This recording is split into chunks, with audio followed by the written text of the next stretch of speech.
Hello dear students. સો આજે આપણે ભણીશું સંરક્ષીય બળો. ભાઈ સંરક્ષીય બળો શું છે? તો બાળકો, ગુરુત્વાકર્ષણ બળ એક સંરક્ષી બળ છે.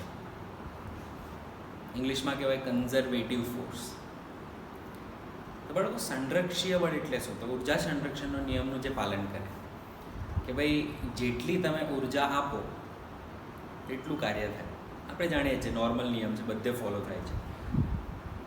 પણ સંરક્ષીય બળોનું એક ખાસ આપણે કહી શકીએ કે એમની એક લાક્ષણિકતા છે કે કોઈ પણ પોઈન્ટથી પોઈન્ટ ઉપર એ વેરી થાય. પોઈન્ટ ફંક્શન કહેવાય, એક બિંદુ પર આધાર રાખે. દાખલા તરીકે એક પોઈન્ટ ઉપર હમણાં અમારી પેન છે, બરાબર. આ પેન જ્યારે આ પોઈન્ટથી આ આઈપેડ ઉપર આવશે અહીંયા, તો આ રસ્તે આવે તોય, આમ આવે તોય, બરાબર. આઈપેડ જેટલા લેવલે જ આવ્યો ને, આમ આવે તોય આઈપેડ જેટલા લેવલે જ આવ્યો. તો આ બધા જ રસ્તે ગુરુત્વાકર્ષણ બળને એક સરખું જ કાર્ય કરવું પડે છે. ચાલો હજી સારી રીતે એને સમજીએ કે ભાઈ સંરક્ષીય બળો કોને કહીએ છીએ. તો મેં તમને એક એક્ઝામ્પલ આપ્યું હતું, યાદ હોય તો, બરાબર. યાદ છે? આપણે ધાબા ઉપર 4-5 જણા લઈ ગયા હતા, યાદ છે? હવે એક માણસ સીડી પરથી આવે છે. બે જ માણસનું એક્ઝામ્પલ આપીશ તમને. એક માણસ અહીંયા સીડી પરથી આવે છે અને એક માણસ આ પ્લેટફોર્મ ઉપર દોરડા પર ચડે છે, બરાબર. હવે બંને ઉપર પહોંચશે. આ બી પહોંચી ગયો. તો બાળકો, આની સ્થિતિ ઉર્જા અને આની સ્થિતિ ઉર્જા બંનેની સરખી છે, કારણ કે ગુરુત્વ ક્ષેત્ર છે ને, એ ઓલવેઝ કેન્દ્ર તરફ હોય, આમ પૃથ્વીના કેન્દ્ર તરફ હોય, બરાબર. હવે તમે આના લંબ દિશામાં, આની દિશામાં કેટલું કાર્ય કરો છો એ મહત્વનું છે. ગુરુત્વાકર્ષણને વિરુદ્ધ કાર્ય કરો છો, ગુરુત્વાકર્ષણને સપોર્ટમાં કેટલું કાર્ય થઈ રહ્યું છે એ મહત્વનું છે. કદી તમે આમ આડું કામ કરો તો એને એ જોવાતું નથી ભાઈ. એ તો ખાલી શું જોશે કે ભાઈ મારા પરપેન્ડિક્યુલર, મારે લંબ કેટલું કામ થયું, બરાબર, આની દિશામાં કેટલું કામ થયું એવું કહી શકો. ક્લિયર? જો તમે અહીંયાથી આમ ચડ્યા હોય તો તમે ગુરુત્વાકર્ષણની દિશામાં, ગુરુત્વ ક્ષેત્રની દિશામાં આટલી હાઈટ પર ચડ્યા છો. તમે આમ ભલે ને આવ્યા હો, મારે આ અંતર જોવાનું નથી. ક્લિયર? મારે શું જોવાનું છે? આ કેટલું છે. એ જ વસ્તુ આપણે જ્યારે પ્રક્ષિપ્ત ગતિમાં ભણતા હતા, યાદ હોય તમને, તો પ્રક્ષિપ્ત ગતિની અંદર મેં તમને કીધું હતું કે એક બિલ્ડિંગ પરથી જો તમે બોલ નીચે ફેંકો, બરાબર, અને જો એ બોલ તમે આ દિશામાં ફેંકો આમ, બરાબર, ને એ જ્યારે આમ નીચે પડે તો આપણે આ હાઈટ જ ગણતા હતા, યાદ છે? બરાબર. એટલા માટે આનું કારણ આ છે કે ભાઈ ભલે ને આગળ આવ્યો પણ આ ગુરુત્વ ક્ષેત્રમાં કેટલું ઉપર નીચે આવ્યો એ મહત્વનું છે. ત્યારે આપણે આ જ લેતા હતા કે h બરાબર હાફ GT² કરીને ટાઈમ શોધતા હતા, યાદ છે? આનું કારણ આ જ છે કે ગુરુત્વાકર્ષણ બળ એક સંરક્ષીય બળ છે. એ પોઈન્ટ ઉપર આધાર રાખે છે કે તમે ગુરુત્વ ક્ષેત્રની અંદર એક પોઈન્ટથી બીજા પોઈન્ટ ઉપર કેટલું ઉપર નીચે ગયા. ઉપર જાઓ તો તમે ગુરુત્વાકર્ષણ વિરુદ્ધ કાર્ય કરી રહ્યા છો, નીચે આવો તો તમે ગુરુત્વાકર્ષણ સપોર્ટ કરી રહ્યા છો, પોઝિટિવ વર્ક થશે તમારું, બરાબર. સ્થાનાંતર અને બળ તમારું એક જ દિશામાં હશે. તો બાળકો, ત્રીજો મુદ્દો આપણે ચર્ચા કરી લઈએ કે જ્યારે પણ તમે આ પોઈન્ટ પર છો, બરાબર, તમે કોઈ પણ જગ્યાએ ફરીથી એ પોઈન્ટ પર આવો તો તમારું કાર્ય શૂન્ય થઈ જાય, બરાબર. જ્યારે અંતિમ અને, થોડુંક આ બાજુ લખીશ તો તમને દેખાય, શું કહીશું? જ્યારે અંતિમ અને પ્રારંભિક બિંદુ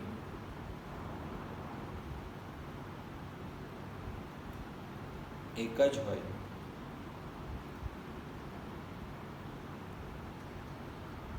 તો ગુરુત્વ ક્ષેત્ર, વિદ્યુત ક્ષેત્ર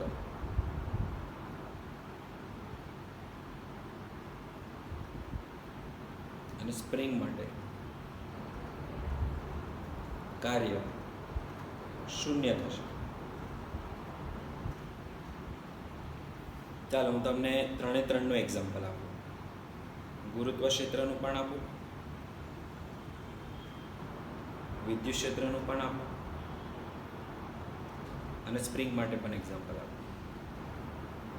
તો બાળકો આપણે અહીંયા એવું કહી શકીએ કે જે ગુરુત્વ ક્ષેત્ર છે એની અંદર માની લો કે તમે એક બિલ્ડિંગ પર ઊભા છો.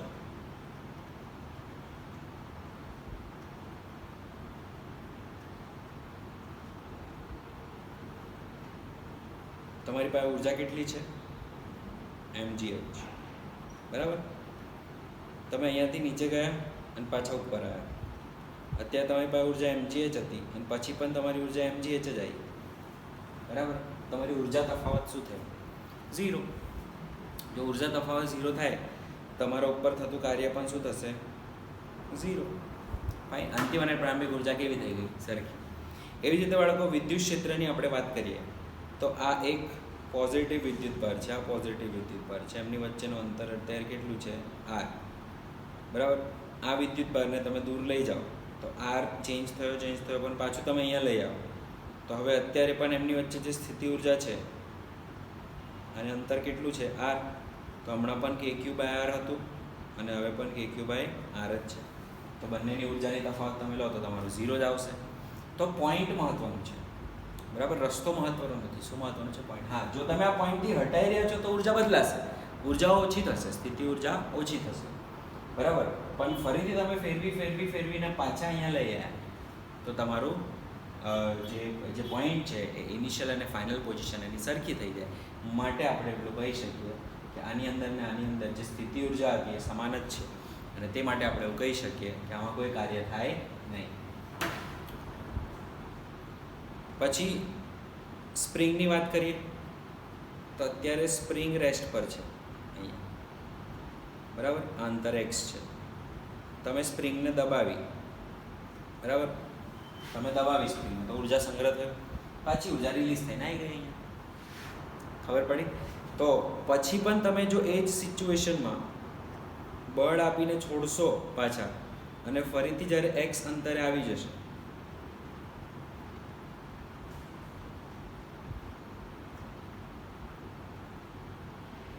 પણ કોમ્પ્રેસ થઈને પાછી આવી છે. અહીંયા ગઈને અહીંયા પાછી આવી. આ પણ અહીંયા જઈને અહીંયા પાછો આવ્યો. આ પણ અહીંયા જઈને અહીંયા પાછો આવ્યો. બરાબર. બધાએ કંઈક ને કંઈક કામ કરીને પાછા પોતાની જગ્યાએ આવ્યા છે. તો ત્યાં એમની સ્થિતિ ઉર્જા બાળકો હંમેશા શું હશે? સમાન થઈ જશે અને સ્થિતિ ઉર્જાની તફાવત તમારી 0 થઈ જાય. બરાબર. તો આ આપણે એમ સંરક્ષીય બળો વિશે આપણે વાંચતા એક બહુ સારા પ્રમેય પર આગળ વધી રહ્યા છે જેને કહેવાય છે કાર્ય ઉર્જા પ્રમેય. હવે કાર્ય ઉર્જા પ્રમેય શું કહેવા માંગે છે એની પણ આપણે ટૂંક સમયમાં ચર્ચા કરીએ. પહેલાં અસંરક્ષીય બળો કયા છે એની વાત કરી લઈએ. હવે સંરક્ષીય બળો તો જોયા આપણે. હવે તમે કહેશો સર અસંરક્ષીય બળો કેવા?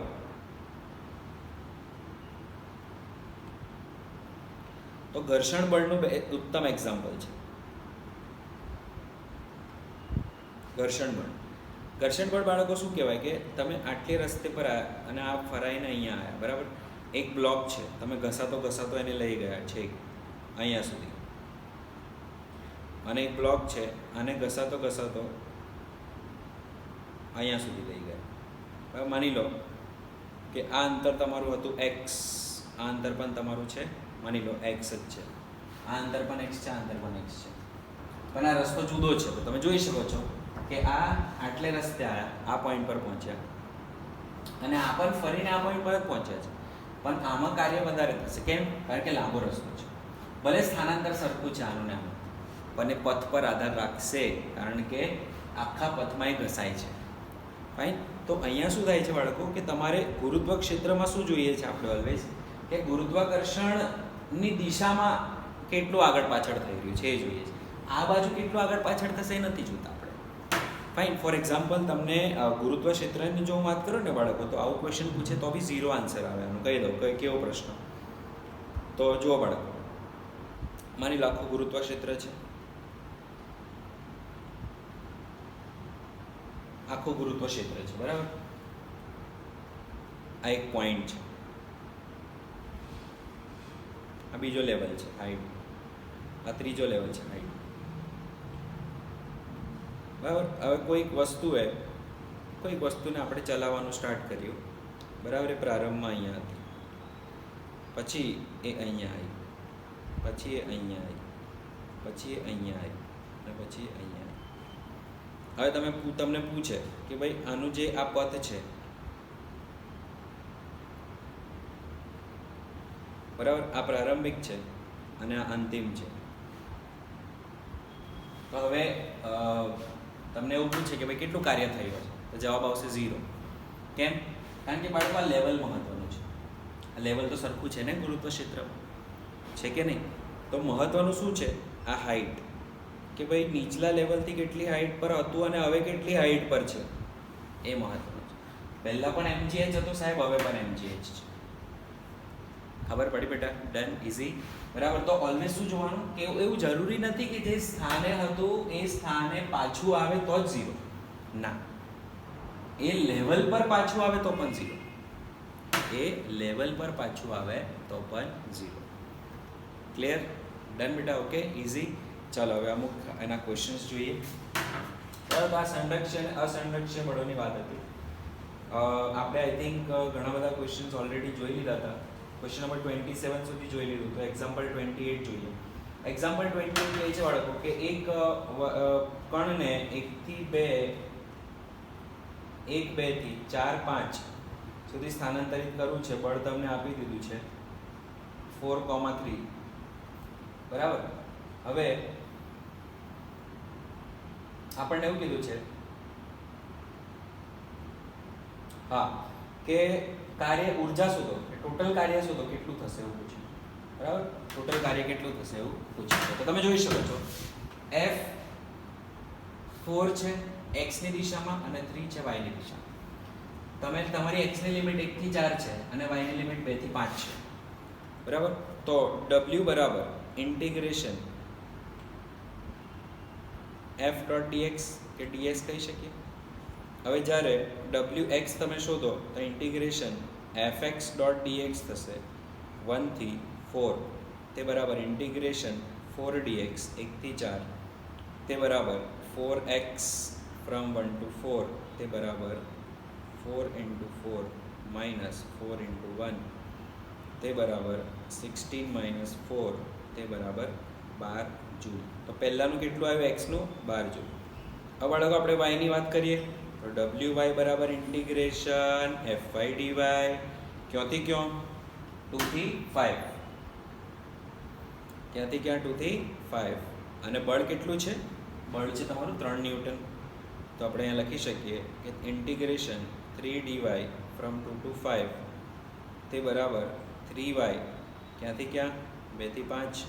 તો 3 into 5 is 15 minus 3 into 2 is 6 તે બરાબર 15 minus 6 તે બરાબર 9 જૂલ. બરાબર. કુલ કાર્ય W total wx plus wy તે બરાબર 12 plus 9 તે બરાબર 21 જૂલ. જે આપણે બહુ સારી રીતે જાણીએ છીએ અને કેવી રીતે ગણતરી કરી શકીએ. નેક્સ્ટ છે ક્વેશ્ચન નંબર 29.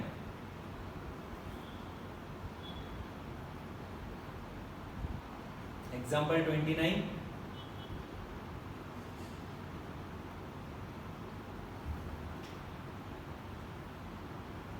જો r1 બરાબર 2,3 મીટર થી r2 બરાબર 4,6 મીટર બળ તમને આપી દીધું છે 3x² 2yj. આઈ થિંક આપણે કરી નાખ્યું છે અને એક્ઝામ્પલ 29 આ ડન છે.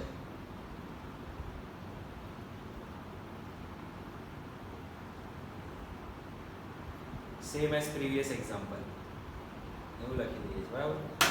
એક્ઝામ્પલ 30 પણ ડન છે. હોમવર્કમાં એકવાર ટ્રાય કરી લીધું, રિપીટ થયું છે. બરાબર. બરાબર. હવે આપણે સીધા બાળકો આગળ વધીએ એક્ઝામ્પલ 31 પર.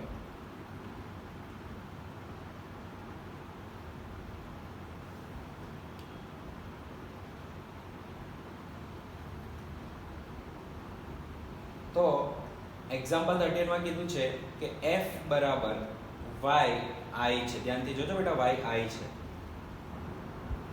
હવે એને 0,0 થી 1,1 પર ચલાવવાનું છે.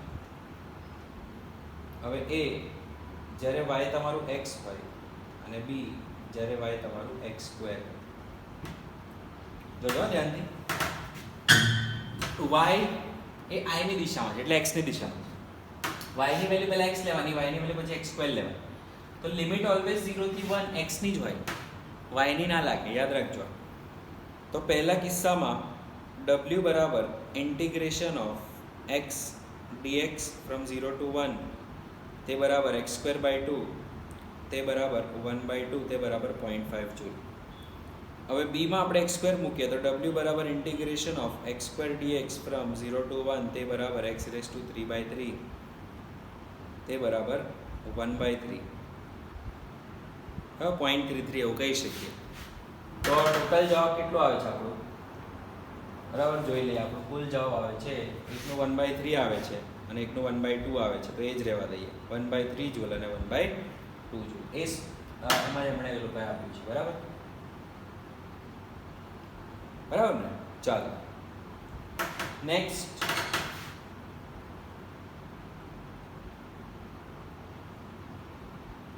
ઓકે,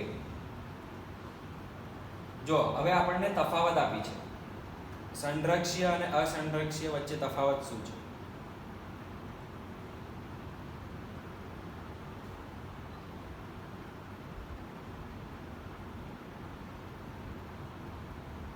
બરાબર, તો પહેલું કે પથ પર કાર્ય આધાર રાખે છે.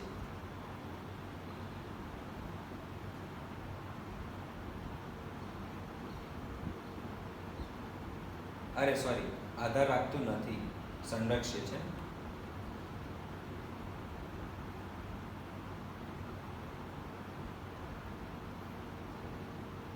અહીંયા પથ પર આધાર રાખશે, કાર્ય પથ પર આધાર રાખશે. આ પોઈન્ટ બધાને ક્લિયર? ઓકે. હવે જ્યારે તમે એક સંપૂર્ણ ચક્ર દરમિયાન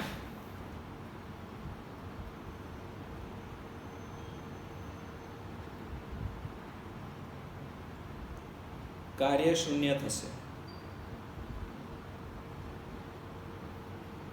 અહીંયા કાર્ય શૂન્ય નહીં થાય. બરાબર, આ કેન્દ્રીય છે.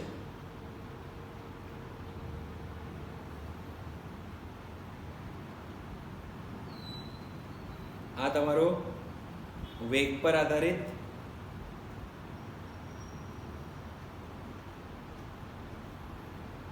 અને પ્રતિપ્રવેગિત હોય છે. સાહેબ કેન્દ્રીય એટલે શું? કેન્દ્રીય એટલે જો બાળકો આપણે એવું કહી શકીએ કે આ પૃથ્વી છે, બરાબર. ગુરુત્વ ક્ષેત્ર, ગુરુત્વાકર્ષણ બળ છે ને, ઓલવેઝ આમ કેન્દ્ર તરફ લાગે. એટલે આ બધા લેવલ ઉપર સ્થિતિમાન સરખો હોય. ઇવન બાળકો ચાર્જ વિશે પણ હું વાત કરું તો પોઝિટિવ ચાર્જ છે ને, એનું વિદ્યુત ક્ષેત્ર રેખાઓ તમે ભણશો ને, તો એ પણ આમ કેન્દ્રથી બહાર તરફ નીકળતી હોય. બરાબર, તો આ પણ કેન્દ્રીય છે, આ પણ કેન્દ્રીય છે. Fine, easy. નેક્સ્ટ.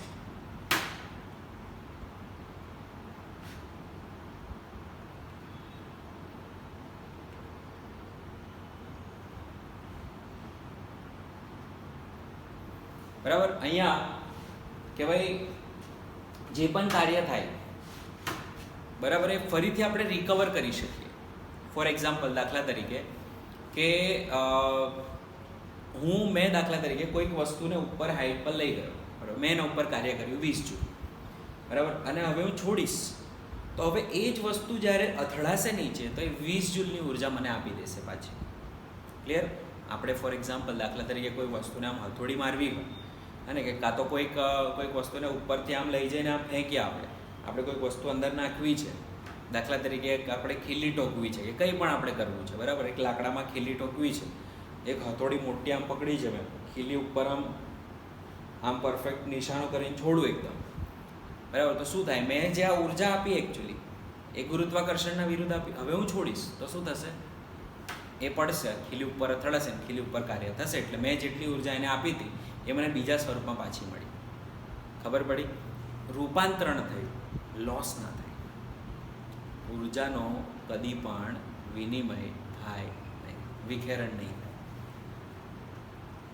બરાબર, ઉર્જા વિખેરાય નહીં. અહીંયા ઉર્જાનું ઉષ્મા સ્વરૂપે વિખેરણ થાય.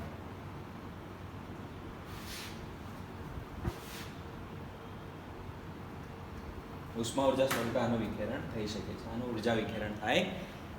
ક્લિયર બેટા? ઓકે, આને રિકવરેબલ છે, આપણે એવું કહી શકીએ. ઇંગ્લિશમાં એક ટર્મ છે રિકવરેબલ. ઓકે, તો આ સંરક્ષી અને અસંરક્ષી વચ્ચે બધાએ તફાવત ખબર પડી કે બેટા આનો થિયરેટિકલી પ્રશ્ન આવી શકે છે.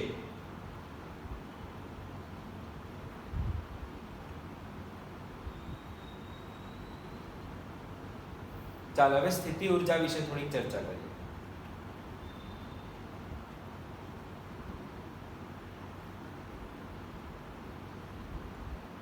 સાહેબ, આ સ્થિતિ ઉર્જા શું છે? તો જો બાળકો, સ્થિતિ ઉર્જા ઓલવેઝ નેગેટિવ હોય, યાદ રાખજો. સાહેબ, કેમ સ્થિતિ ઉર્જા નેગેટિવ હોય? બાળકો, કોઈ બી વસ્તુની સ્થિતિ ઉર્જા ત્યારે વધે, કોઈ બી વસ્તુની સ્થિતિ ઉર્જા ત્યારે વધે જ્યારે તમે કોઈક સંરક્ષી બળ જે છે એના વિરુદ્ધમાં કાર્ય કર્યું. ફરીથી દાખલા તરીકે મેં કોઈક વસ્તુ આમ ઉપાડી રહ્યો છું, સંરક્ષી બળ શું કરે છે?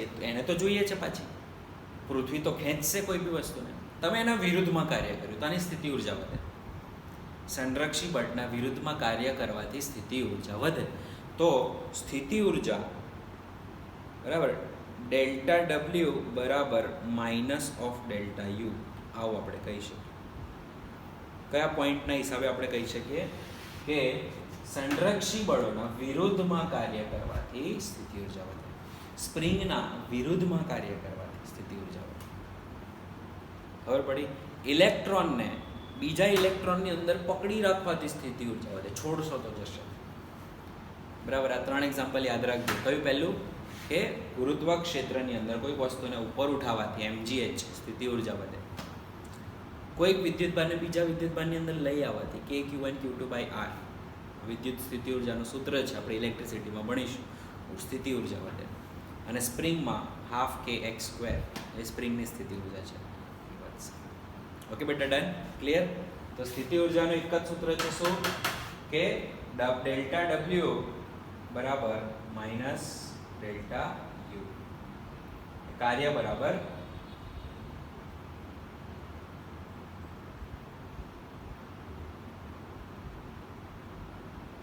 માઇનસ ઓફ સ્થિતિ ઉર્જા.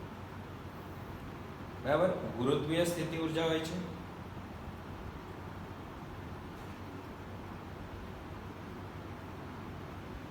વિદ્યુત સ્થિતિ ઉર્જા હોય છે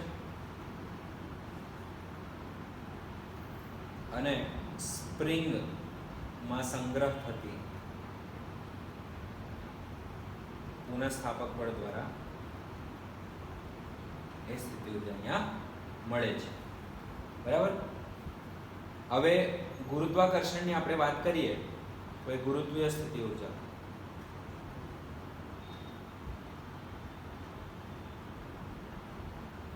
કોઈ પણ વસ્તુને ગુરુત્વાકર્ષણની વિરુદ્ધમાં કાર્ય કરાવવાનું. તો અહીંયા પર આને આપણે h ઊંચાઈ સુધી લઈ ગયા. બરાબર, માની લો તમે આને h ઊંચાઈ સુધી લઈ ગયા. બરાબર, તો આની જે સ્થિતિ ઉર્જા હશે એ તમારી mgh હોય છે. કેમ? કારણ કે બાળકો, તમે જો ગુરુત્વાકર્ષણના વિરુદ્ધમાં કામ કર્યું h અંતર સુધી, તો તમે એવું કહી શકો કે કાર્ય કેટલું થશે? તો w બરાબર f into delta S into cos theta. તમે જોઈ શકો છો કે mg તો નીચે લાગતું હતું અને તમે એને ઉપર લઈ ગયા, તો થીટા તમારું 180 હતું, તો w તમારું આવશે mg into h into cos 180, તે બરાબર માઇનસ mgh. ખરેખર બાળકો આ કાર્ય છે, પણ આપણે હમણાં જ જોયું કે ડેલ્ટા યુ બરાબર માઇનસ ઓફ ડેલ્ટા ડબલ્યુ હોય છે, કાં તો ડેલ્ટા ડબલ્યુ બરાબર માઇનસ ઓફ ડેલ્ટા યુ હોય છે. આ બેમાંથી બંને સાચા છે. તો તમારે જો ડેલ્ટા યુ આપવું હોય સ્થિતિ ઉર્જા, તો માઇનસ ઓફ માઇનસ mgh કરવું પડે, તે બરાબર તમારું mgh આવશે. અને બીજી વસ્તુ બાળકો આપણે એ પણ કહી શકીએ કે સ્થિતિ ઉર્જા પ્લસ કાર્ય બંને થઈને 0 થવું જોઈએ. એનો મતલબ એ કે જેટલું કાર્ય કર્યું એટલું સ્થિતિ ઉર્જા વધી, કાં તો સ્થિતિ ઉર્જા વધવાનું કારણ છે તમારું કાર્ય. તમે આ બંને સ્ટેટમેન્ટને સારી રીતે સમજી શકો છો. શું કે આ ખરેખર છે તો કાર્ય જ છે. આ ખરેખર એમજીએસ શું છે? કાર્ય. પણ કાર્ય કેવું હતું? ઋણ. તો સ્થિતિ ઉર્જા કેવી હશે? એનું માઇનસ. તો માઇનસ માઇનસ શું થઈ ગયું? પ્લસ. તો અહીંયા તમારું જે ડેલ્ટા યુ આવશે એ એમજીએચ પોઝિટિવમાં આવે ઓલવેઝ. બરાબર. હવે ચેન માટે મહત્વના મુદ્દાઓ બે છે, જો 3 મુદ્દા છે.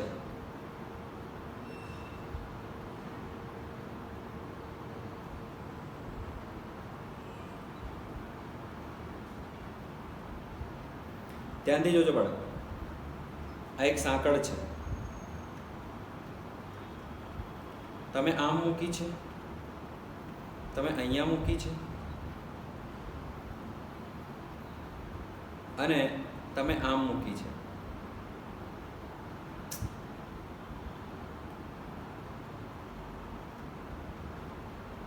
તમે આમ મૂકી છે. આની લંબાઈ L છે, કાં તો આપણે આવું કહીએ લંબાઈ છોડવામાં. આની હાઈટ h છે, આની હાઈટ પણ h છે, અને આની હાઈટ 0 છે. આ ત્રણની સ્થિતિ ઉર્જા શું હશે એવું પૂછે તો આની સ્થિતિ ઉર્જા તમારી સીધી આવશે 0. આની તમારી આવશે, આનું દળ m છે સમજી લો, mgh. અને આની આવશે બાળકો u બરાબર mgh/2. સાહેબ કેમ h/2? તો આનું આખું દ્રવ્યમાન કેન્દ્ર ક્યાં હશે? સેન્ટર ઓફ માસ અહીંયા હશે. તમારે દ્રવ્યમાન કેન્દ્ર જોવાનું, સેન્ટર ઓફ માસ ક્યાં છે, એ કેટલી હાઈટ પર છે? h/2. આનું કેટલી હાઈટ પર છે? h. આનું કેટલી હાઈટ પર છે? 0. દ્રવ્યમાન કેન્દ્ર ઓલવેઝ જોવાનું. આવું કંઈ પણ પૂછાય તો લટકતી સાંકળ માટે પણ આવા કિસ્સાઓ આવશે જે આપણે આગળ જોઈશું. ફાઇન. ચાલો હવે આપણે નેક્સ્ટ વાત કરીએ. હા, સ્પ્રિંગની સ્થિતિ ઉર્જા. આ તો ગુરુત્વ સ્થિતિ ઉર્જાની વાત થઈ ગઈ. હવે વિદ્યુત સ્થિતિ ઉર્જાની પહેલા વાત કરીએ.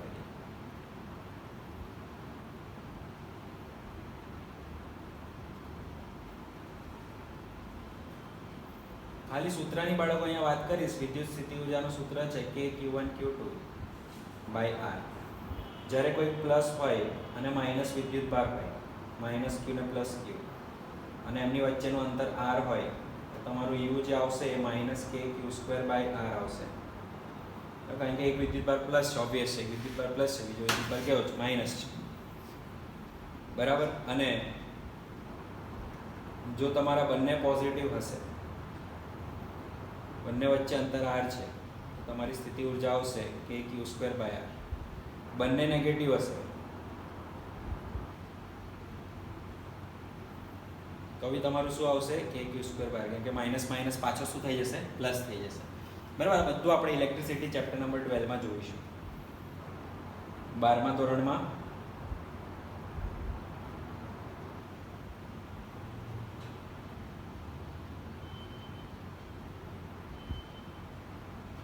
ચેપ્ટર નંબર 1 માં જોઈશું.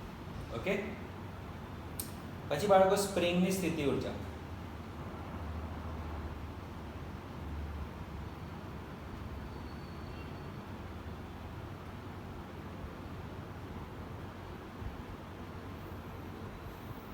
સ્પ્રિંગમાં સંગ્રહ થતી સ્થિતિ ઉર્જા ની આપણે વાત કરીએ બાળકો, તો કોઈ પણ સ્પ્રિંગને જ્યારે તમે કોમ્પ્રેસ કરો કે દબાવો, બરાબર, તો આની અંદર સંગ્રહ થતું આના અંદર કાર્ય કેટલું થાય? -12 kx². ઉર્જા બરાબર -w છે, તે બરાબર -12 kx², તે બરાબર ½ kx². કાર્ય કરતા વિરુદ્ધ. બરાબર. ડન. ઓકે. હવે બાળકો નેક્સ્ટ, હવે સ્થિતિ ઉર્જા તમને શોધવાનું કહેશે, બરાબર, અને એની ઉપરથી તમને બળ શોધવાનું કહેશે. ઘણી વખત શું કહેશે?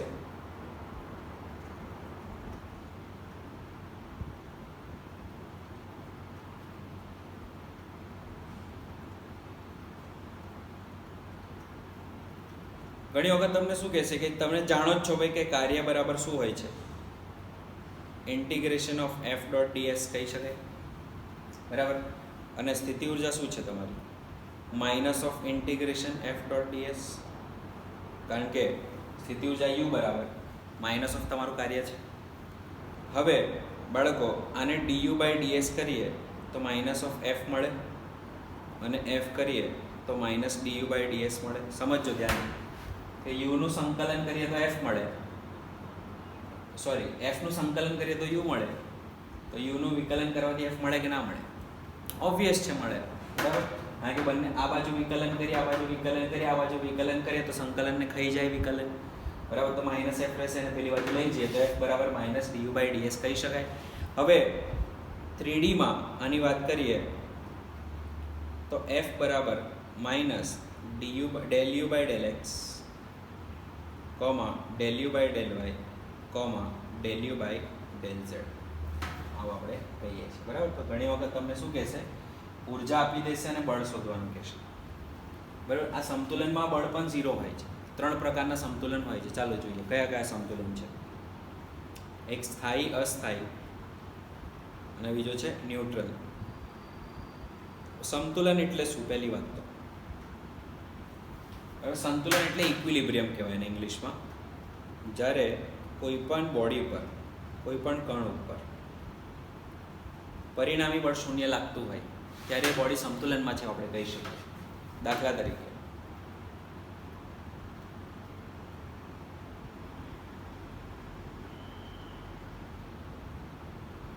આ એક કટોરીમાં તમે લખોટી મૂકો છો, બરાબર, તો આ સંતુલનમાં કહેવાય.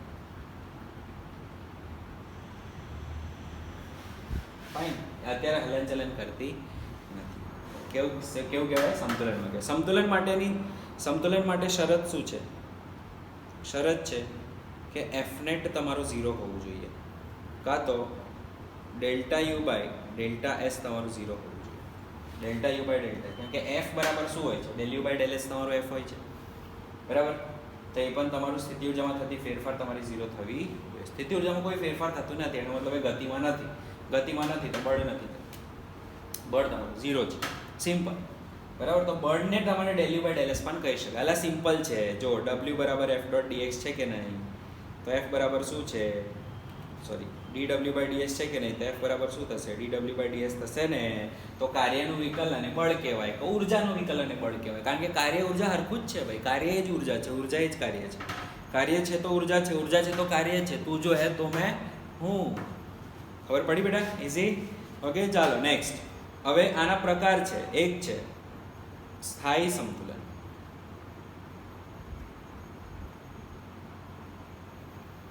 બીજો છે અસ્થાયી સંતુલન.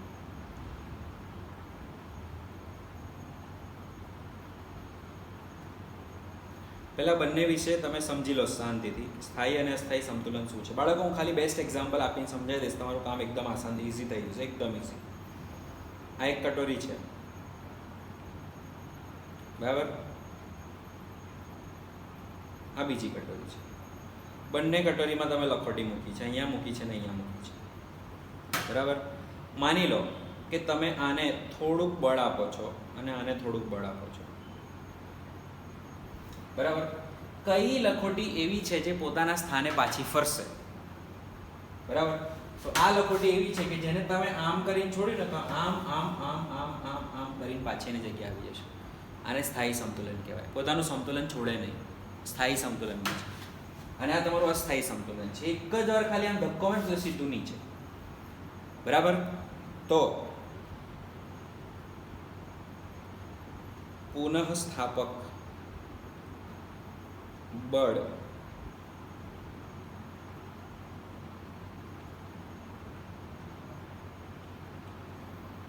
બાહ્ય બળ આપતા પુનઃસ્થાપક બળ લાગે અને પદાર્થ સંતુલન જાળવી રાખે.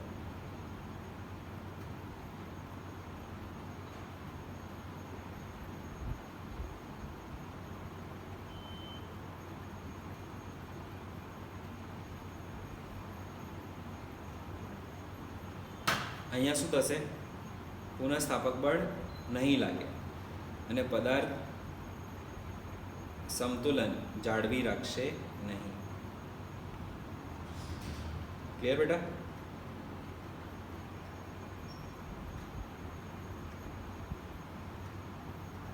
તો આ શું કહેવાય? સ્થાયી સમતુલન. આ શું કહેવાય? અસ્થાયી સમતુલન. ફાઇન, ઇઝી બેટા. ઓકે, હવે આના વિશે થોડુંક સારી રીતે જુઓ. જો આ એક એવી સ્થિતિમાં છે કે જેની સ્થિતિ ઉર્જા ન્યૂનતમ હશે. આ એક એવી સ્થિતિમાં છે કે સ્થિતિ ઉર્જા મહત્તમ હશે. તો પદાર્થને એવી જગ્યાએ જવાનું ગમે જ્યાં એને સ્થિતિ ઉર્જા એકદમ ન્યૂનતમ ફીલ થાય. પદાર્થને એવી જગ્યાએ જવાનું ગમે કે એની સ્થિતિ ઉર્જા એકદમ ન્યૂનતમ. એની પાસે mgh છે અને h મોટું છે, તો h નાનું કરવાનું ગમશે એને. આની પર ઓલરેડી નાનું છે તો એને મોટું કરવાનું નહીં ગમે, એને નાનું કરવાનું જ ગમે. હવે જેટલું છે એટલું જ રહેવા દો ભાઈ, આપણને નીચે જવાનું જ ગમશે. તમે કોઈ પણ પદાર્થને ત્યાંથી છોડશો તો નીચે જ જશે. એની સ્થિતિ ઉર્જા ન્યૂનતમ હોવી જોઈએ.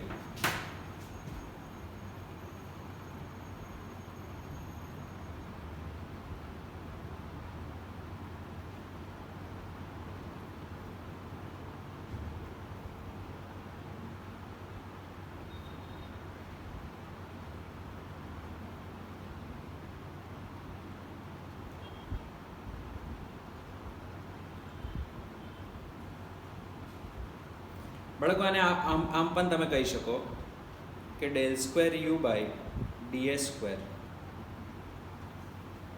તે તમારું પોઝિટિવ હોય છે. એ કેવું હોય છે? આનું પોઝિટિવ. અને આનું ∇2u / ∇s² એ તમારું નેગેટિવ હોય છે. બરાબર? તો અહીંયા ઉર્જામાં થતી ફેરફાર તમારી ઋણ હશે, ઉર્જામાં થતી ફેરફાર તમારી ધન હશે. ફાઇન, અહીંયા ઉર્જામાં થતી ફેરફાર તમારી ઋણ હશે, ઉર્જામાં થતું ફેરફાર તમારું ધન હશે. ફાઇન, પણ ડબલ ડિફરન્સિએશન કર્યું છે. ∇u / ∇s તમારું શું છે? વિચારો, ∇u / ∇s શું હતું? અહીંયા પણ ∇u / ∇s તમારું 0 હોય છે, અહીંયા પણ ∇u / ∇s તમારું 0 હોય છે. એનો મતલબ બળ તમારું 0 છે, એનો મતલબ બળ તમારું 0 છે. સમતુલનમાં છે, અત્યારે સમતુલનની સ્થિતિ છે, સમતુલન માટેની શરત છે, સમતુલન માટેની શરત છે. બરાબર? આ 0 હોવું જ જોઈએ. બળ તમારું અત્યારે આના પર કશું નથી લાગતું, બેલેન્સ કરીને ઊભી રાખ. ધક્કો મારશો તો પડશે. અત્યારે ધક્કો નહીં મારો તો એ સમતુલનમાં જ રહેશે. આ પણ સમતુલનમાં જ રહેશે. ધક્કો નહીં મારો ત્યાં સુધી સ્થાનાંતરિત નહીં થાય. બરાબર? તો ∇u / ∇s તમારું બળ હશે. હવે બળમાં ફરીથી અંતરની સાપેક્ષે થતું ફેરફાર. બળમાં ∇u / ∇s એકવાર થઈ ગયું એટલે F થઈ ગયું. પછી ફરીથી એનું ∇ / ∇s કરીએ તો શું બને? એ બને ∇2u / ∇s. ∇2u / ∇s ને આપણે બીજી ભાષામાં શું કહી શકીએ? ∇f / ∇s કહી શકીએ.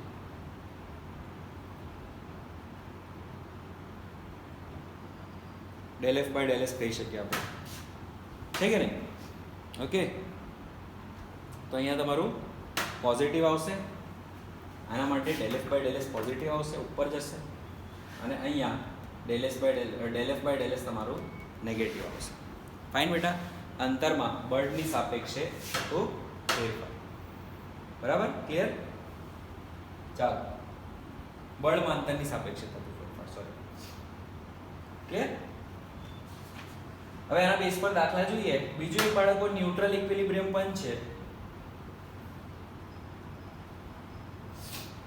બરાબર? જેને આપણે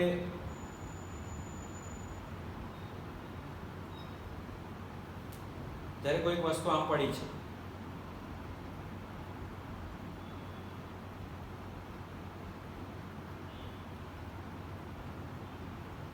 આ ન્યુટ્રલ ઇક્વિલિબ્રિયમમાં કહેવાય.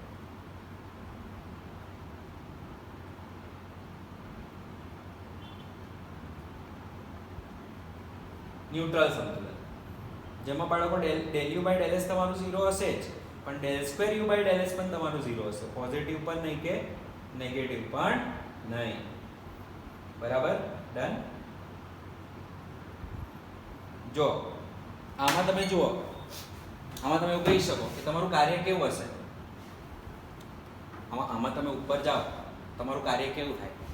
ઋણ થાય ને, ગુરુત્વાકર્ષણની વિરુદ્ધ કાર્ય કરી રહ્યો છે. તો સ્થિતિ ઉર્જા કેવી થાય? વિચારો, સ્થિતિ ઉર્જા કેવી થાય? બાળકો, સ્થિતિ ઉર્જા તમારી પોઝિટિવ થાય. સિમ્પલ છે હે ને, કેમ કે કાર્ય ઋણ તો સ્થિતિ ઉર્જા પોઝિટિવ, જેમ કે ડબલ્યુ બરાબર માઇનસ ડેલ્ટા યુ કે ડેલ્ટા યુ બરાબર માઇનસ ડબલ્યુ છે. એટલા માટે આપણે એવું કહી શકીએ કે એને del F by del s તમારું પોઝિટિવ આવે છે. ફાઇન. અને અહીંયા તમારું del F by del s શું આવે છે? નેગેટિવ. ફાઇન. કાર્ય ભલે એમજીના સપોર્ટમાં થતું હોય બરાબર, પણ ત્યાં del F by del s તમારી જે સ્થિતિ ઉર્જા છે તમારી શું આવશે? એ તમારી નેગેટિવ થશે. ફાઇન બેટા, ડન, ઇઝી.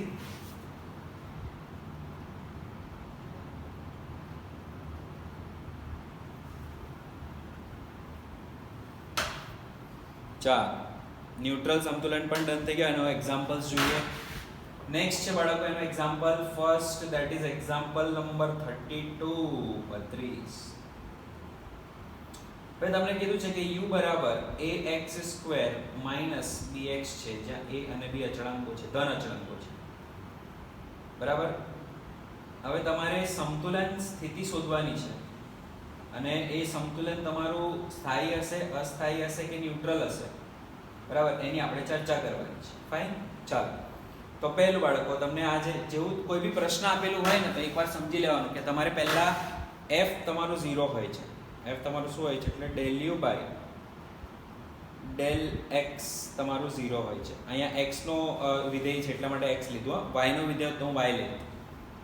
તો ડેલ બાય ડેલ એક્સ તમારું ax² માઇનસ bx. હવે તમે કહેશો સાહેબ આ ડેલ શું છે? આ ડેલ શું છે? આ ડેલ વિકલન જ છે બેટા, પણ આંશિક વિકલન કહેવાય. સમજીશું આપણે આને બરાબર. વિકલન જ છે, નોર્મલી વિકલન જ સમજીને ચાલે બરાબર. પણ x ની સાપેક્ષે હોય તો y ને અચળ લેવાનું, y ની સાપેક્ષ હોય તો x ને અચળ લેવાનું. એવું આંશિક વિકલન, આંશિક રીતે વિકલન કરે, ખાલી x નું જ વિકલન કરશે, y નું નહીં કરે બરાબર. અહીંયા માઇનસ હશે, અહીંયા માઇનસ હશે. જો આનું સૂત્ર છે, માઇનસ હોવું જોઈએ. નેક્સ્ટ બાળકો આપણે વાત કરીએ તો આનું વિકલન કરીશું, તે બરાબર 0 હોવું જોઈએ. તો માઇનસ 2ax માઇનસ b બરાબર 0, માઇનસ 2ax પ્લસ b બરાબર 0. તો અહીંયા તમે કહી શકો ભાઈ b બરાબર 2ax, તો x બરાબર b બાય 2a થશે બરાબર ને. બરાબર શું થશે? b by 2a. હવે નેક્સ્ટ આપણે વાત કરીએ કે ભાઈ તમારું સ્થાયી સંતુલન છે, અસ્થાયી સંતુલન છે કે ન્યુટ્રલ છે પણ સાબિત કરવું છે. તો del square u by del x square કરવાનું બરાબર. તો આનું ફરીથી વિકલન કરીએ, માઇનસ 2ax પ્લસ b.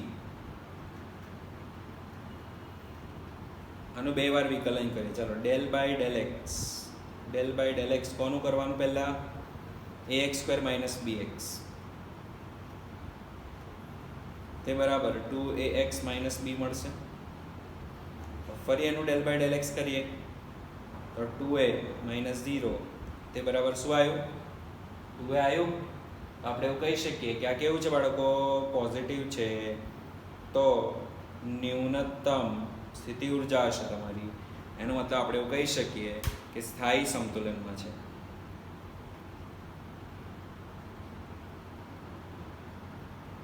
યાદ રાખજો બાળકો, અહીંયા નેગેટિવ સાઇન લેવાની છે, અહીંયા નેગેટિવ સાઇન લેવાની છે બરાબર, ઋણ ચિહ્ન લેવાનું, અહીંયા ઋણ ચિહ્ન નથી લેવાનું. યાદ રાખજો, del square u by del x સ્ક્વેરમાં ઋણ ચિહ્ન નથી. બહુ ધ્યાનથી જોજો, આ પ્લસમાં જ લેવાનું છે અને અહીંયા માઇનસમાં લેવાનું છે. આમાં ભૂલ ના કરતા બેટા જરાય. ચાલો હવે બીજો એક એક્ઝામ્પલ જોઈએ. બીજો એક એક્ઝામ્પલ નંબર 33. એક્ઝામ્પલ નંબર 33 શું કહે છે? ફેમસ એક્ઝામ્પલ છે, બહુ જ વખત અમારી પાસે ડાઉટમાં આવ્યો છે બરાબર. તો એક પરમાણુની સ્થિતિ ઉર્જા તમને આપી છે a by x power 12 minus b by x raise to 6 પ્રમાણે આપવામાં આવી છે. અને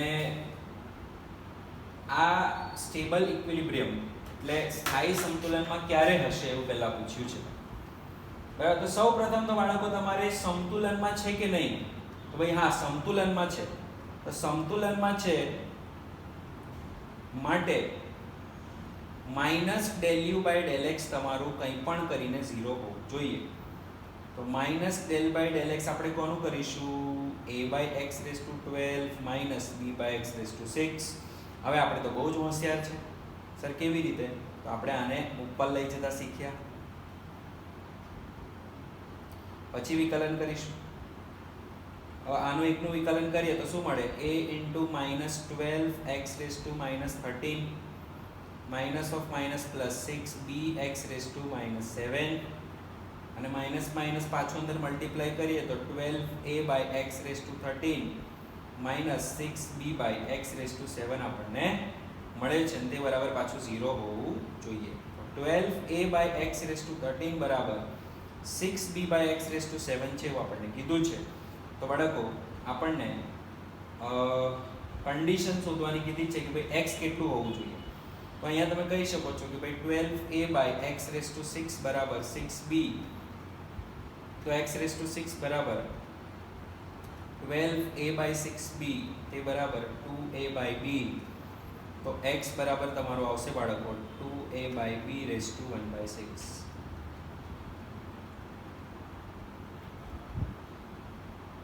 બરાબર. અને એ આપણો એક ઓપ્શન છે સી, જે આ એમસીક્યુ ઓલરેડી પૂછાઈ ગયેલું છે, એની જ આપણે થોડી ચર્ચા કરી છે, કોમ્પિટિટિવમાં આવી ગયું છે. તો શું કર્યું બાળકો? આપણે ખાલી વિકલન કર્યું છે અને સમતુલનમાં છે, કેમ કે એમણે જ કહી દીધું સ્થાયી સમતુલન છે. તો સ્થાયી સમતુલન કોઈ ચેક કરવાની જરૂર નથી, તમે કરી જ શકો છો ચેક, પણ કરવાની કોઈ જરૂર નથી. એ લોકોએ કહી દીધું છે ભાઈ છે તો છે, ફાઇન. ચાલો હવે નેક્સ્ટ આપણે વાત કરીશું બાળકો કાર્ય ઉર્જા પ્રમેય.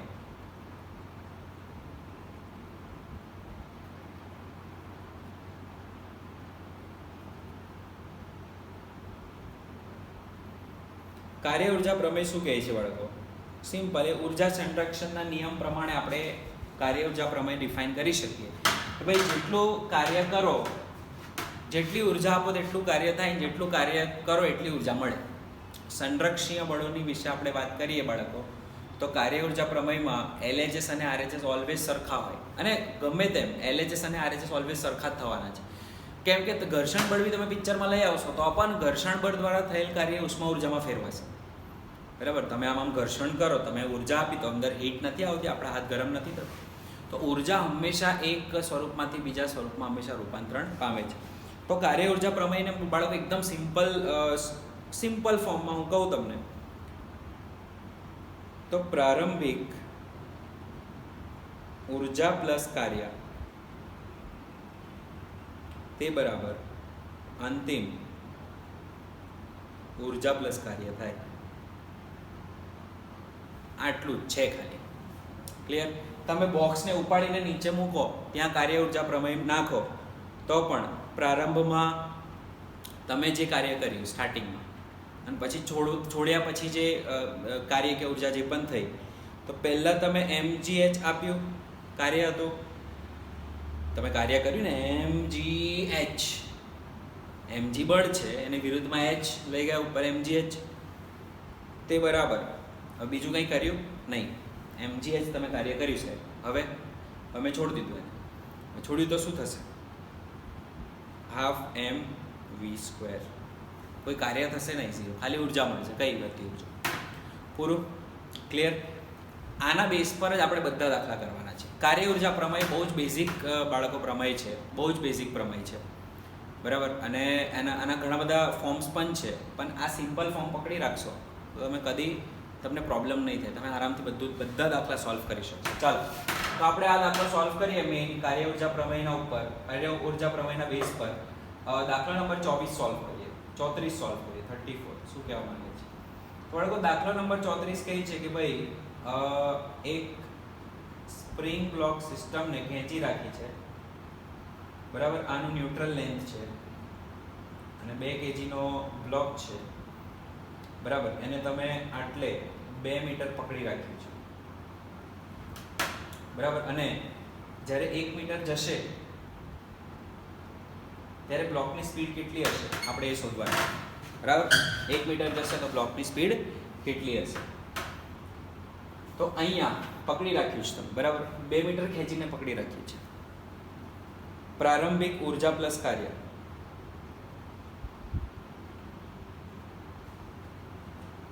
અને અંતિમ ઉર્જા પ્લસ કાર્ય,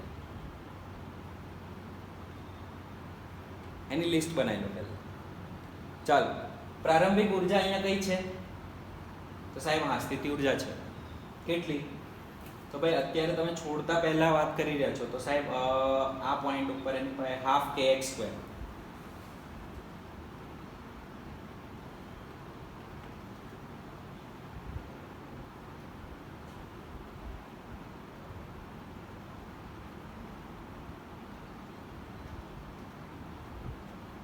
સ્થિતિ ઉર્જા છે કેટલી છે સાહેબ હાફ કે એક્સ સ્ક્વેર કેટલી છે હાફ કે ઇન્ટુ 2 સ્ક્વેર તે બરાબર 2k કેની વેલ્યુ આપી છે આપણને જોઈ લઈએ સાહેબ કેની વેલ્યુ આપણને નહીં આપી એટલે આપણો જવાબ કેના સ્વરૂપમાં આવશે કઈ વાત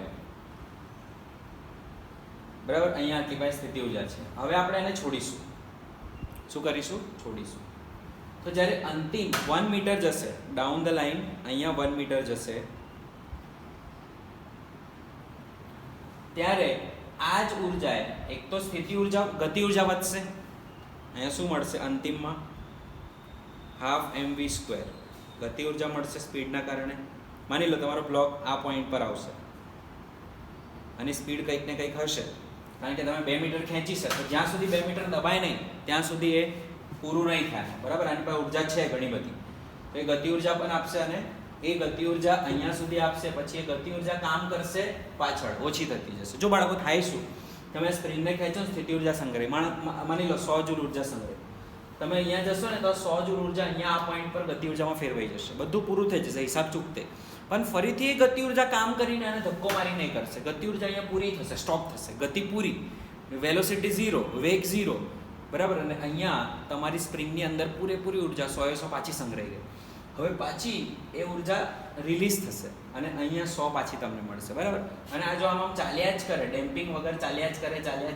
જ કરે તો અનંત સુધી એ ચાલ્યા કરશે હવે પણ એવું થતું નથી એકચ્યુઅલી એવું થતું નથી કારણ કે આપણી જે સિસ્ટમ્સ છે બરાબર એ સિસ્ટમ્સની અંદર પોતાની અંદર પણ ઘણી બધી ઉર્જા લોસ થતી હોય છે આ સિસ્ટમ તમારી આઈડિયલ હોવી જોઈએ બરાબર એકદમ આદર્શ તમારું તંત્ર હોવું જોઈએ બરાબર અને ત્યારે એ તમારું નહીં થાય ત્યાં તમારું ચાલ્યા કરશે બરાબર તો અહીંયા તમે જોઈ શકો છો અહીંયા ઘર્ષણમાં બી ઘણું બધું કામ થઈ જાય તમારું બરાબર ઘર્ષણ રહિત હોય તો ઘણું બધું ચાલ્યા કરશે બરાબર પણ ઘર્ષણમાં પણ તમારું અહીંયા ઘણું બધું ઉર્જા લોસ થાય આંટાની અંદર ઘણી બધી ઉર્જા લોસ થાય તો અહીંયા તમને હાફ mv સ્ક્વેર માની લો તમારી પાસે હાફ mv સ્ક્વેર પણ છે અને આ દબાયું છે થોડું કેટલું 1 મીટર તો હાફ kx સ્ક્વેર પણ છે તો સ્પ્રિંગ ઉર્જા તમારી હાફ kx ડેશ સ્ક્વેર પણ છે સ્પ્રિંગ ઉર્જા જે બરાબર તમારું હાફ k ઇન્ટુ 1 સ્ક્વેર તે બરાબર k/2 છે બરાબર હવે કાર્ય ઉર્જા પ્રમેય પ્રમાણે વાત કરીએ બાળકો તો 2k બરાબર half mv square plus k/2 થાય હવે 2k માઇનસ k/2 તે બરાબર હાફ mv સ્ક્વેર થાય 4k માઇનસ k/2 તે બરાબર half mv square 2 cancel 3k બરાબર mv સ્ક્વેર v સ્ક્વેર બરાબર 3k/m v બરાબર બાળકો અંડર રૂટ 3k/m આ આપણો જવાબ છે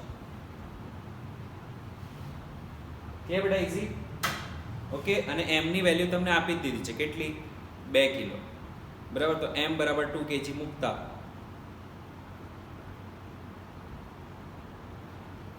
આપણને v મળશે અંડર રૂટ 3k/, બરાબર બેટા ડન તો અહીંયા આ રીતે પણ આપણે જવાબ લાવી શકીએ છીએ એટલે કાર્ય ઉર્જા પ્રમેયમાં ખાલી હિસાબ રાખવાનો કે આની પાસે કાર્ય કેટલું છે ને ઉર્જા કેટલી છે કાર્ય કેટલું છે ને ઉર્જા કેટલી છે પ્રારંભિકમાં કેટલું અંતિમમાં કેટલું પ્રારંભમાં કેટલું અંતમાં કેટલું ક્લિયર બેટા ઈઝી ઓકે ફાઇન તો આ પ્રકારના ક્વેશ્ચન્સ તમને નોર્મલી પૂછાશે ફાઇન અહીંયા પણ આપણે જોઈ શકીએ છીએ એક્ઝામ્પલ નંબર 35 એક્ઝામ્પલ નંબર 35 માં શું કહે છે કે એક h ઊંચાઈ સુધી પકડેલ m દળનો બ્લોક છે પ્રારંભમાં અહીંયા હતો એને ઉપર લઈ જવામાં આવ્યો જ્યારે આપણે એને છોડશું તેનો વેગ કેટલો હશે શોધો બરાબર એ આપણને પૂછ્યું છે તો અત્યારે પ્રારંભિક સ્થિતિમાં ઉર્જા કેટલી છે mgh અને કાર્ય કંઈ પણ નથી. અંતિમ સ્થિતિમાં જ્યારે અહીંયા પડશે તો ઓબ્વિયસલી આની પાસે કંઈ વેગ હશે, તો એની પાસે ગતિ ઉર્જા હશે હાફ mv² પ્લસ કાર્ય તો કંઈ નહીં થાય. તો હવે આપણે એવું કહી શકીએ કે પ્રારંભિક બરાબર અંતિમ ઉર્જા સંરક્ષણના નિયમ પ્રમાણે mgh બરાબર હાફ mv², 2gh બરાબર v², v બરાબર √2gh. આને પણ આપણે સારી રીતે કરી શકીએ છીએ. ચાલો આજે છેલ્લું ઉદાહરણ છે લઈ લે બાળકો. ઉદાહરણ નંબર 36. સરસ મજાનું ઉદાહરણ છે. તો બાળકો ઉદાહરણ નંબર 36 માં એક આકૃતિ તમને આપી છે. આકૃતિની અંદર એક દિવાલ સાથે એક સ્પ્રિંગ જોઈન્ટ છે અને સ્પ્રિંગ સાથે એક રિંગ જોઈન્ટ છે.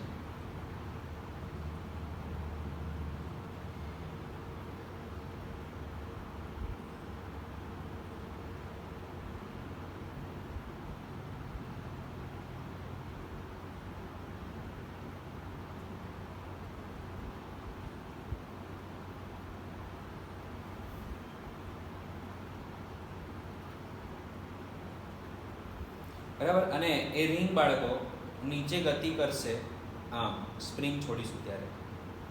આ લંબાઈ આપણને આપી છે L અને આ અંતર છે તમારો D. બરાબર. હવે તમને એવું પૂછ્યું છે કે એ રિંગ જ્યારે, ધ્યાનથી સાંભળજો, એ રિંગ જ્યારે નીચે આવશે, આ રિંગ જ્યારે તમે છોડશો આને નીચે આવશે, આનું દળ એમ છે પાછું. આ રિંગ થોડી જાડી છે માની ચાલો. આનો દળ શું છે m. બરાબર. ઓકે. અને હાઈટ પણ આઈ થિંક આપણને આપી છે hi. ક્લિયર. હવે આપણને એવું કીધું છે 37 ડિગ્રી એંગલ છે, 37 ડિગ્રી. ફાઇન. હવે આપણે જવાબ આખો d ના સ્વરૂપમાં લાવવાનો છે. બરાબર. આ જ્યારે નીચે આવશે તો એનો વેગ કેટલો હશે એવું પૂછ્યું છે. તો વિચાર, અત્યારે હિસાબ કરવાનો છે. વિચાર, આની પાસે ઉર્જા કેટલી છે, કઈ કઈ ઉર્જા છે અત્યારે આની પાસે, આની પાસે કઈ કઈ ઉર્જા છે એનું ધ્યાન આપજો. હવે તો અત્યારે બાળકો તમે જોઈ શકો છો કે આ પોઈન્ટ ઉપર જ્યારે વાત કરીએ તો સ્પ્રિંગ ખેંચાયેલી છે એક તો, અને બીજો ગુરુત્વાકર્ષણથી પણ ઉપર છે, એટલે સ્પ્રિંગે પણ એને પકડી રાખ્યું છે. સ્પ્રિંગ પણ એને ખેંચવાનો પ્રયત્ન કરી રહ્યું છે. બરાબર. તો સ્પ્રિંગ કેટલા બળથી ખેંચવાનો પ્રયત્ન કરી રહી છે? તો ભાઈ સ્પ્રિંગની ન્યુટ્રલ લંબાઈ d હતી, L સુધી ખેંચાઈ છે.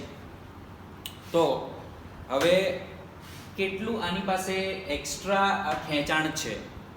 બરાબર. કેમ કે અહીંયા આવશે ત્યારે d જેટલી લંબાઈ થઈ જશે, અને અત્યારે એક્સ્ટ્રા ખેંચાણ કેટલું છે આપણે એ જોવાનું છે.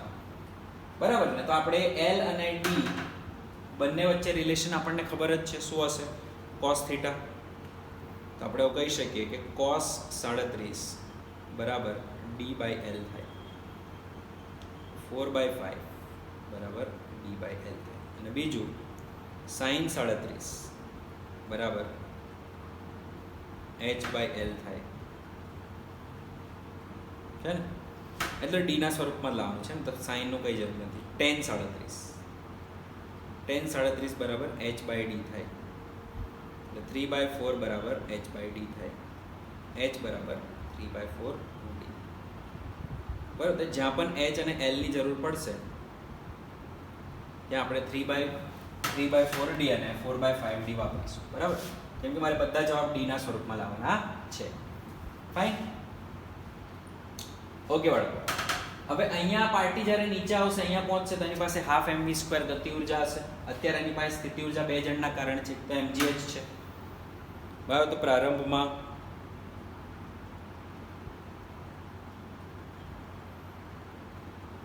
ઉર્જા 1 mgh તે બરાબર mg × 3/4d.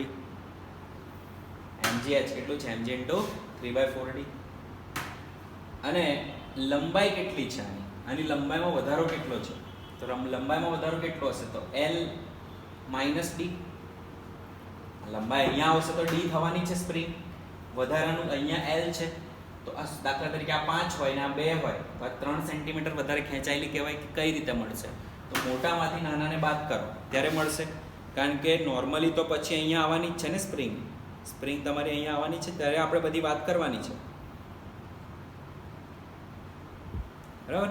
તો એની પાસે અત્યારે ખેંચાણ કેટલું છે, ઉર્જા કેટલી સંગ્રહેલી છે પહેલાં એ જોઈએ. તો U2 સ્પ્રિંગના કારણે એ તમારું હશે હાફ કે L માઇનસ ડીનો હોલ સ્ક્વેર, હાફ કે L માઇનસ L ને ડીના સ્વરૂપમાં લખીએ તો શું લખીએ? L બરાબર 4/5D,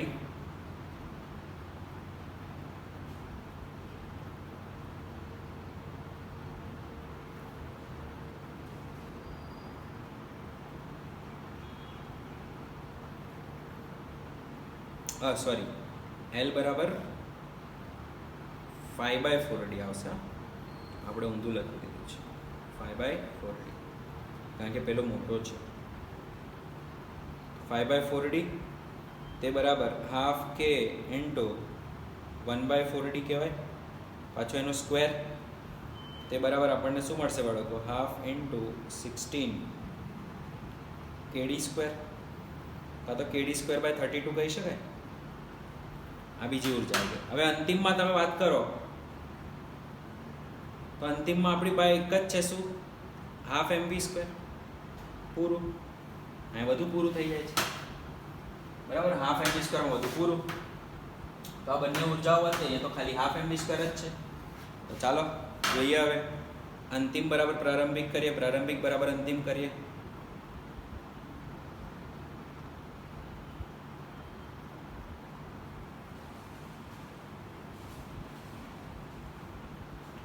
તો બાળકો અહીંયા તમે કહી શકો છો 3/4 mgd બરાબર પ્લસ kd²/32 તે બરાબર હાફ mv². ક્લિયર? હવે 2 2 બધા કેન્સલ થશે, તો આપણે એવું કહી શકીએ કે આ તમારું થઈ જશે બાળકો 3/2 mgd પ્લસ kd²/16 તે બરાબર mv². આ એમને પણ અહીંયા નીચે લઈ જઈએ તો શું થશે? v² બરાબર 3/2 gd પ્લસ kd²/16m.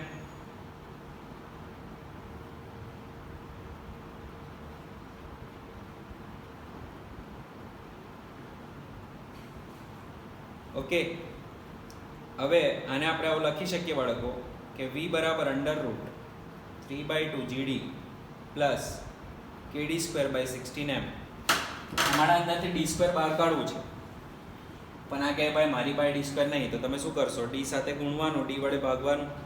હવે આનું d² થઈ ગયું, આનું d² થઈ ગયું, એક d બહાર નીકળી જાય તો √ 3g/2d પ્લસ k/16m તે બરાબર v.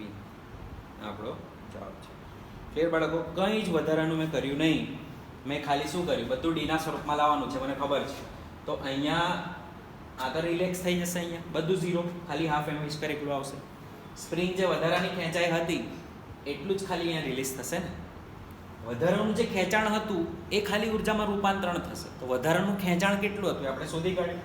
તો અહીંયા લઈ લીધું, પ્લસ હાઈટ પર છે તો mgh પણ લઈ લીધું. અહીંયા નીચે 0 હાઈટ માની લીધી આપણે, માની લો આ 0 છે, રેફરન્સ પોઈન્ટ છે આપણો, બરાબર? તો અહીંયા ખાલી હાફ mv² જ આપણે આના રેફરન્સમાં કેટલી ઉપર છે એ જોયું. દાખલા તરીકે આની સાપેક્ષે આ mgh છે, આની સાપેક્ષે કેટલું છે? દાખલા તરીકે 5 સેન્ટીમીટર ઉપર છે, પણ આની સાપેક્ષે જોઈએ તો વધારે હશે ને. પણ આપણે તો આની સાપેક્ષે વાત કરીએ છીએ, 5 સેન્ટીમીટર ઉપર છે, અહીંયા તો 5 જ મળશે અને તો ગતિ ઉર્જા, પણ અહીંયાથી નીચે છોડીશ તો 5 કરતાં વધારે મળશે. તો આપણે અહીંયાથી અહીંયા કેટલું છે જ જોયું છે, કારણ કે અહીંયા ભાઈ કેટલું છે મારે જોવાનું છે, નીચે કેટલું છે નથી જોવાનું. ક્લિયર બેટા? ઇઝી, બરાબર? તો રેફરન્સ પોઈન્ટથી કેટલું ઉપર છે એ મહત્વનું છે. ઓકે, 1-2 વાર જોજો, આ બધા પ્રશ્નો સારા લેવલના છે, બરાબર? તો સારી રીતે ખબર પડશે.